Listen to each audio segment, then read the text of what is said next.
नमस्कार, आदाब, सत श्री अकाल। आप सबको लियादम रसाला अपडेट पोल टॉक में स्वागत है। पोल टॉक आज वाराणसी में है, जहां से प्रधानमंत्री नरेंद्र मोदी 2 बार चुनाव जीत चुका है और तीसरी बार अपना नॉमिनेशन फाइल कर दिया है। और इस पोल टॉक में हमारे साथ शामिल हो रहे हैं इस शहर का सामूहिक जीवन में बहुत बड़ा हिस्सा देने वाला अंजुमन इंतसामिया मसाजिद, जो यानवाबी मस्जिद का कार्य देखते हैं, वो इंस्टीट्यूशन का, वो ट्रस्ट का जॉइंट सेक्रेटरी जनाब SM यासिन साहब। यासिन साहब, स्वागत है पोल टॉक में। शुक्रिया। वैसे हम सब जानते हैं हम चुनाव के बीच में हैं, लेकिन ये पिछले 3-4 महीने, या हम बोल सकते हैं पिछले कुछ 1-2 साल भी बोल सकते हैं, अंजुमन इंतसामिया मसाजिद बहुत बड़ा चैलेंजेस को फेस करना पड़ा जी। और उसमें 1-2 कोर्ट का ऑर्डर भी मसाजिद का जो कार्य हो रहा है, मस्जिद का जो भविष्य है, उसके बारे में प्रश्न चिन्ह लगा है। और कोर्ट के आदेश से हिंदू आराधना मस्जिद के कुछ हिस्से पे हो रहा है। तो ऐसे स्थिति में ये मसाजिद का कार्य कैसे आगे चल रहा है, उसके बारे में पहले मैं जानना चाहूँगा। देखिए, हकीकत ये है कि 2014 के बाद से ही हालात ख़राब होने शुरू हो गए थे और अदालतों में मुकदमात में तेज़ी आ गई 2020 के बाद से, यानी 20 की इलेक्शन जीतने के बाद से 20-21 से हालात ख़राब होने शुरू। अदालतों में फ़ैसले तो हो रहे हैं, इंसाफ नहीं। हम हर मौके पे, चाहे जहाँ, जुडिशरी कहीं भी हमारे साथ फेयर नहीं दिखी। अयोध्या केस में भी वही स्थिति हुआ। अयोध्या केस में वही स्थिति है। अयोध्या में तो हम लोग ये समझे थे चलिए ये मामला यहीं से ख़त्म हो जाएगा, अब आगे कोई नहीं, प्लेसेस ऑफ वर्शिप एक्ट लागू हो जाएगा, इम्प्लीमेंट हो जाएगा, लेकिन ऐसा कुछ उसमें क्लियर बोला है कि अयोध्या के अलावा कोई दूसरा नहीं होगा। लेकिन उसके बावजूद इतनी तेजी आ गई और अदालतों में जो फैसले होने लगे, यानी जिस तरह से सर्वे कराया गया, यही गलत हुआ।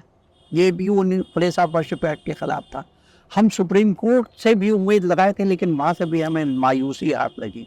उसके बाद अभी जो हमारे वहाँ 31 जनवरी को जो फैसला हुआ 2024 में, जज साहब ने जो फैसला दे दिया कि जो एप्लीकेशन डिस्पोज ऑफ हो चुकी थी, उस एप्लीकेशन पे भी उन्होंने फ़ौरन हियरिंग करके और उसमें आनन फानन में इजाज़त दे दी कि वहाँ पूजा कराई जाए। हमारे ज़िलाधिकारी कह रहे हैं कि अभी हमें 7 डेज़ का टाइम है। उसके बावजूद रात में बैरिकेडिंग काट दी गई, वहाँ बैठ के अधिकारियों ने बैठ के पूजा कराई। अरे तो हमारा आइडम ने स्टोरी ब्रेक किया था। हाँ, आपको आपके आइडम में स्टोरी ब्रेक की, आप ही की उससे हमें वो तस्वीर मिली थी जिसमें कमिश्नर साहब अपने बच्चे के साथ बैठ करके पूजा कर रहे हैं। और ये नाइंसाफ़ी है, बहुत हद दर्जा नाइंसाफ़ी है। हम समझ रहे हैं कि इंसाफ नहीं हो रहा है कहीं से भी। सिर्फ हालात बिगड़ते ही जा रहे हैं, आए दिन बिगड़ते जा रहे हैं। अभी पिछले दिनों एक साधु महाराज आए थे, वो गालियाँ बक रहे थे मस्जिद के बाहर, गेट के बाहर गालियाँ बक रहे थे, पूरे मुस्लिम कम्युनिटी को गाली बक रहे थे। उनके खिलाफ हम थाने में FIR के लिए गए, वो नहीं FIR दर्ज नहीं हुआ। नहीं दर्ज हुई। क्या कारण, क्या बोला? नहीं, कुछ नहीं बोले, नहीं दर्ज किया। बाकायदा गाली हम आपको सुना सकते हैं इस पे, गाली बक रहे थे, नहीं FIR दे। उसके बाद अभी रामनवमी के दिन जब जुलूस निकला, इनके तलवार भाज रहे थे और कह रहे थे एक धक्का दो, ज्ञान माफी तोड़ दो, कोई कार्रवाई नहीं। वही बंदे जो इस तरह के नारे लगा रहे थे, आगे जाकर के एक पुलिस वाले को भी मारा पीटा उन्होंने। पुलिस वाले को भी मारा? हाँ, पुलिस वाले को भी मारा पीटा। ये सब ऑन रिकॉर्ड है, लेकिन कोई कार्रवाई ऐसे नहीं हुई जिससे लगे कि मतलब हाँ कहीं न कहीं पुलिस है। ऐसा कहीं कुछ नहीं दिख रहा है। इसीलिए हम ये कह रहे हैं कि हालात दिन ब दिन बिगड़ते जा रहे हैं और 2024 में खुदा न खास्ता अगर ये लोग आ गए तो इससे ज़्यादा हालात खराब। लेकिन एक चीज़ तो है ये चुनाव का प्रचार में जैसे वाराणसी में जो भी होगा हो गया होगा वो तो अलग चीज है। ये जो ऐसे हिंदू भी है जो है जो यहाँ का जो सेकुलर क्लाइमेट जो उसको कायम रखने का कोशिश करते हैं। लेकिन चुनाव का प्रचार जब शुरू हो गया, अब 2024 के चुनाव के बारे में बोला इसलिए मैं बोल रहा हूँ, चुनाव का प्रचार जब शुरू हो गया, ये भारतीय जनता पार्टी और एनडीए के स्लोगन था, मोदी की गारंटी, अब के बार 400 पार, वो सब था। लेकिन 2 चरण का मतदान खत्म होते ही जी, भाषा बदल गया। अच्छा, फिर तो हिंदू मुस्लिम पे आ गया। फिर प्रधानमंत्री खुद बोलते हैं कि तो कांग्रेस आएगा तो ये हिंदुओं का जितनी भी प्रॉपर्टी है, जायदाद है, वो सब तो मुसलमान को दे देगा, मंगलसूत्र भी छीन के दे देगा। तो एक कैंपेन थोड़ा नेशनल लेवल पे अग्रेसिव हो गया। मतलब वाराणसी में स्थिति पहले से ही खराब था, लेकिन ये नेशनल लेवल पर खराब हुआ। हाँ। इसको कोई शायद नहीं। तो आपको क्या लगता है कि तो ये माहौल कैसे बन रहे थे, इतना अग्रेसिव नेशनल लेवल? ये तो हालात बिगड़ते जा रहे हैं और खराब करते जा रहे हैं।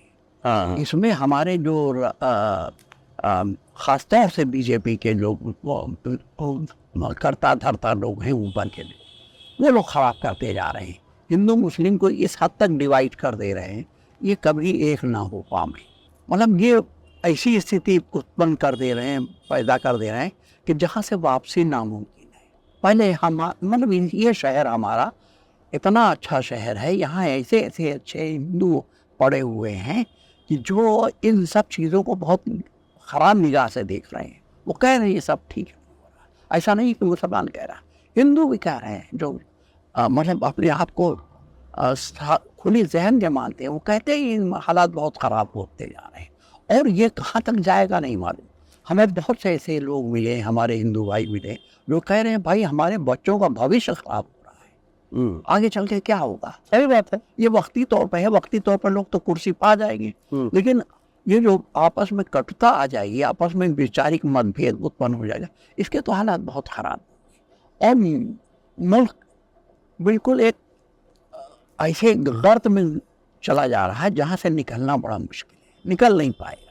वो सही है, लेकिन एक चीज तो जो आपने बोला उसमें तो कुछ रजत किरण है। उसमें रजत किरण ये है कि बहुत सारे हिंदू भाई भी आपको बोल रहे हैं कि तो एक बुरा नहीं, ये एक मीठी किरण है। हाँ। लेकिन सवाल ये, वो लोग भी बेचारे खुल के नहीं आ पा रहे, हमारे डर के। लेकिन चुनाव का जो वोटिंग का जो रिपोर्ट्स हमको मिल रहा है, बहुत सारे जगह पे बहुत सारे हिंदू कम्युनिटी बीजेपी के खिलाफ जाते हुए उनकी वजह है। हाँ। देखिए, आप जगह जगह देखिए, मैं भी देख रहा हूँ, नौजवान जो है बेरोजगारी को देख रहा है। शिक्षित होते हुए भी हमें रोजगार नहीं मिल रहा है। आप चले जाइए यहाँ जहाँ पासपोर्ट बनता है, क्या भाई कहाँ जा रहे हो? इजराइल जा रहे हैं। अरे भाई यहाँ जब नौकरियाँ बरस रही, तुम इजराइल क्यों जा रहे? जहाँ बम बरस रहे हैं। खैर नहीं साहब, यहाँ कहाँ नौकरी है, दिखाई नहीं पड़ रही है। आप चले जाइए, जाके देखिए। मैं खुद गया था, मैंने पूछा भाई ये कहाँ जा? कल मैं इजराइल जा रहा हूँ। क्या करने भाई? वहाँ पैसा मिलेगा। अरे वहाँ तो बम बरस रहा है, जान खतरे में है ना, कुछ नहीं। यहाँ से भूखे मरने से बेहतर है वहाँ चले जाए। नहीं, वैसे भी हम भी जब सफ़र में आए दिल्ली से, हम एक एक जगह जाके सफ़र में आए, ये अनएम्प्लॉयमेंट का मुद्दा तो बहुत इम्पोर्टेंट मुद्दा है, तो बेरोजगारी तो बहुत इम्पोर्टेंट। आज महंगाई चरम पे है। हाँ। क्या वजह है भाई, क्यों महंगाई चरम पे है? कारोबार बिल्कुल नहीं है, हालात बहुत ख़राब है। और आए दिन जब इस तरह के होते रहेंगे, हिंदू मुस्लिम ये हुआ, तो लोग शहर में आना छोड़ देंगे। शहर में आना छोड़ देंगे, बिल्कुल छोड़ देंगे। हम क्या करेंगे? कहीं कहाँ, वहाँ से डर के मारे भागे। आप चले जाइए, आप होटलों में चले जाइए। मुझे तो पता लगा कि साहब फॉरेन जो एक्सचेंज आता था यहाँ, वो डिप कर गया है, बहुत परसेंटेज डिप कर गया है, क्योंकि फॉरेनर्स नहीं आ रहे हैं यहाँ, हमारे डर के खौफ के। आए दिन यहाँ के हालात देख करके। ये भी तो है, वाराणसी का जो इकोनॉमी में थोड़ा असर है इसका। बहुत असर है, बहुत असर है। लोग भले अपने आप खुश हो, लेकिन बोल रहे हैं कि तो ये जो काशी विश्वनाथ कॉरिडोर जो बना है, उसको देखने के लिए दुनिया की कोने कोने से लोग आ रहे हैं। ठीक है, हाँ।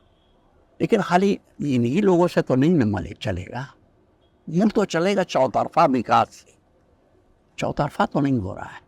सिर्फ एक इंडस्ट्री बड़ी फल फूल रही है, वो है धार्मिक स्थल विकास इंडस्ट्री। बस और कुछ नहीं, यही एक विकास हो रहा है। जगह जगह धर्म स्थल कर रहे हैं। हाँ। अभी एक जगह सुना है यहाँ 80 घाट पे कोई जगन्नाथ कोई नया कॉरिडोर कॉरिडोर बनाने के चक्कर में वहाँ लोग बहुत नाराज थे। वो लोग भी आनंद फानंद में लोगों ने स्टे कर दिया है, हाँ। लेकिन कितने दिन का। अभी आप ये चले जाइए लोहटिया से मदैया से हाँ। और विशेषरगंज तक, ये पूरा मेन रोड साफ होना है, हाँ। ये भी साफ होना है, हाँ। आज नहीं कल होना है। वक्ती तौर पर कह देगा नहीं ये नहीं होगा, ऐसा नहीं है, ये बाकायदा प्लान हो चुका है कि इसको वैसे तो वाराणसी का हर घर में छोटे छोटा मंदिर, क्योंकि ये माना जाता है कि दुनिया का सबसे पुराना शहर है। और यहाँ तो हिंदू धर्म का तो बहुत ज्यादा भाई मैंने वो दौर भी देखा है जब शहर में पूरा कर्फ्यू लगा रहता था। हाँ। तो जो नियमी यानी डेली पूजा करने वाले थे हाँ। वो गंगा जी जाके स्नान करते थे, आके विश्वनाथ मंदिर में दर्शन पूजन करते थे, किसी को कोई तकलीफ नहीं होती थी। कर्फ्यू के जमाने में उन्हें कोई आंख उठा के देखता भी नहीं था। ऐसा नहीं है, मतलब मुस्लिम इलाकों से भी गुजर जाते। नहीं मैं भी तो 86 से आ रहा हूँ इधर, मैं भी कभी हिंदू मुस्लिम, लेकिन ये जो माहौल अब बना है, ये माहौल अब इस शहर को कहाँ ले जाएगा, कितनी गर्त में ले जाएगा नहीं मालूम। ये लोग कह दें कि बहुत विकास हो रहा है, सब कुछ हो रहा है, सब कुछ। फिर भी इसके बावजूद जो चुनाव का ट्रेंड मेरे को सुनने को दे रहा है और मेरे को देखने को मिला है, तो पिछले चुनाव में बीजेपी गठबंधन को 64 सीट था, और जहाँ मैं घुमा हूँ तो हर जगह से मेरे को जो इम्प्रेशन मिल रहा है, जैसे आपने नौजवानों का बात बोला और महंगाई का बात बोला, और आपको ये तो ये है कि तो जो कठोर विश्वासी है, कट्टरपंथी विश्वासी है, उसके अंदर तो अभी भी वो हिंदुत्व का वो फीलिंग है और मोदी को भगवान की तरफ देखते हैं। लेकिन ये भी साथ साथ में देखने को मिल रहा है कि नौजवान बेरोजगारी के बारे में बात कर रहे हैं, जनता महंगाई के बारे में बात कर रहे हैं, उसका असर पोलिंग में है, ऐसे लोगों का पॉलिटिकल ऑब्जर्वर का मानना है। और उन लोगों का कहना है कि जो पिछले बार जो 2014 में जितना सीट मिला था उससे कम सीट मिला था 2019 में, और बोल रहा है कि 5 साल के बाद उससे कम सीट मिलेगा। आपका क्या राय है? ऐसा हमें भी सुनने में आ रहा है। ठीक है, बनास की सीट तो मोदी जी जीते हुए हैं, उसमें कोई दो राय नहीं, लेकिन इर्द गिर्द की बहुत सी सीटें जो है वो फांसी हुई है। बहुत सी सीटों पे खबरें आ रही है फांसी हुई है। वजह यह है कि ये जो हालात खराब होते जा रहे हैं, जो नौजवान वोटर जो उछल के आता था वोट देने, वो अब जरा सा बहुत कर रहा है कि भाई ये क्या हो रहा है। आप देखिए, पहले हम अगर शासन के ऊपर जरा भी उंगली उठाते थे, बहुत से लोग हमें जवाब देने वाले आ जाते थे सोशल मीडिया पे कि नहीं आप यहाँ गलत हैं। आज जो है आप देख लीजिए, हम अगर कोई भी आदमी सोशल मीडिया पे कुछ सरकार के खिलाफ कुछ बोलता है तो 10 समर्थक भी उसके आ जा रहे हैं। ठीक है, 2-4 अपोजिशन वाले भी आते हैं, लेकिन समर्थक भी आ रहे हैं। इसका मतलब कहीं ना कहीं गिरावट आई है लोकप्रियता में। ये तो है, लेकिन ये लोकप्रियता में कम हो सके बीजेपी को अपने आप बहुमत न मिले और एनडीए के साथ मिलके बहुमत लेना पड़े। और कुछ लोग ये भी बोलते हैं कि तो बहुमत बीजेपी का सीट 230 से कम होगा तो फिर मोदी प्रधानमंत्री नहीं रहेगा और अमित शाह गृह मंत्री नहीं रहेगा। लेकिन ये सब तो एक जगह पे है, लेकिन पिछले कुछ सालों में हमारा जुडिशरी का जो इंडिपेंडेंस है उसके ऊपर बहुत सवाल आए हैं। तो मैं ये लास्ट में ये पूछना चाहूँगा, क्या ज्ञानवापी का क्या भविष्य आप देख रहे हैं? क्या बाबरी मस्जिद जैसे भविष्य इसको आ जाए? देखिए, ज्ञानवापी मस्जिद के बारे में हमारा जो मत आया है, अब सामने आया है जुडिशरी का हाल देखते हुए। मैं पहले भी कह चुका हूँ, आज फिर कह रहा हूँ, अब भीड़ नहीं आएगी, भीड़ इकट्ठा नहीं होगी मस्जिद गिराने के लिए। और हम इनके मुख्यमंत्री भी और बहुत से लोग ये कह चुके हैं कि अदालत फैसला देगी, हम उसका पालन कराएंगे। तो अब अदालत के ज़रिए ये आ रहे हैं, अदालतों से फैसले कराए जा रहे हैं हमारे खिलाफ। प्लेस ऑफ वर्शिप एक्ट तो कूड़ेदान में चला गया, संविधान को अलग कर दिया, संविधान से कोई मतलब नहीं। ये नहीं देख रहे हैं कि हम कितने सालों से वहाँ उकरे। आप वही 31 जनवरी की बात देख लीजिए, ये खुद कह रहे हैं कि 31 साल से वहाँ जो है कोई नहीं गया था, वहाँ पूजा नहीं हुई 31 साल से, अचानक पूजा हो, क्या मतलब? 31 साल में पूजा जहाँ नहीं हुई, आपने पूजा करा दिया। आपने बाबरी मस्जिद में तो ये ले लिया था साबित 49 के बाद से नमाज नहीं पढ़ी गई, तो यहाँ तो 31 साल से नहीं हुई, तो कैसे आपने वहाँ बैरिकेडिंग कटवा कर, वो बैरिकेडिंग जिसको सुप्रीम कोर्ट ने मजबूती दी थी, उसको आपने कटवा दिया। अब ये सारा कुछ जो है जुडिशरी के साये में होगा और वही होगा। हमें बहुत उम्मीद नहीं है कि बाबरी हमारी मस्जिद जो है महफूज रहेगी, हमें उम्मीद नहीं। देखिए जुडिशरी एग्जीक्यूटिव सब हमारे खिलाफ है, तो इसलिए हम क्या उम्मीद करें। जाहिर है हम कमज़ोर हैं, हम सड़कों पे आ नहीं सकते, ना आएंगे, ना आए हैं ना आएंगे। बहुत से हालात ख़राब हुए, इस शहर के बहुत हालात ख़राब होते जा रहे हैं, आए दिन ख़राब होते जा रहे हैं। हम अपने आप को सब्र कर रहे हैं, हम सबसे यही कहते हैं भाई सब्र करो, जो भी होगा देखा जाएगा। ठीक है, क्या किया जा सकता है। अगर ऊपर वाले की यही मर्जी है कि मस्जिद हमारी 600 साल के बाद आज छीन ली जाए, इनके पास ताकत है, छीन लें हमसे, अदालत के जरिए छीन लें।